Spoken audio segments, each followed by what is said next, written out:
Soñador y errante, de muy lejos vengo, temblando las cuerdas de mi corazón.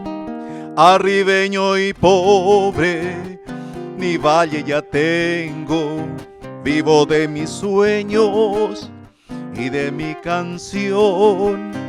No me apena el mundo con sus desengaños, ni miedo me infunde el artero dolor.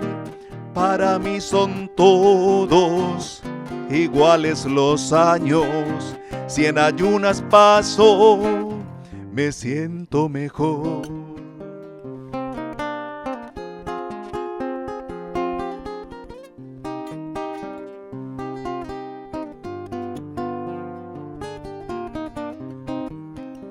Duermo en cualquier parete donde más me agrade, y saben mis sueños a rosa y a miel.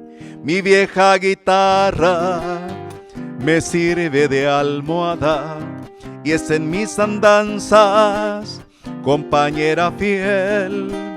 Los novios me llevan hasta sus ingratas a cantar las penas de un vívido afán, y el acento indiano de mi serenata.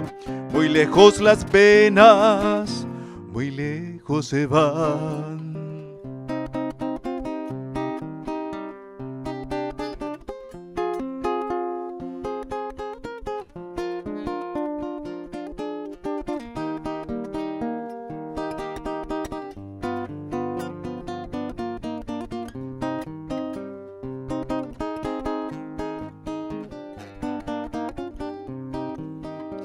Y allá con sus guerras y vanos rencores, los hombres sedientos de sangre y poder.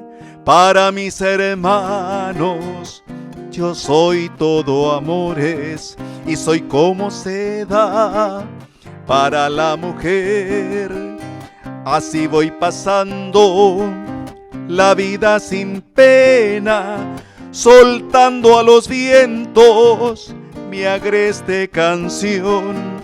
Para mí son todas las mañanas buenas, santamente buenas,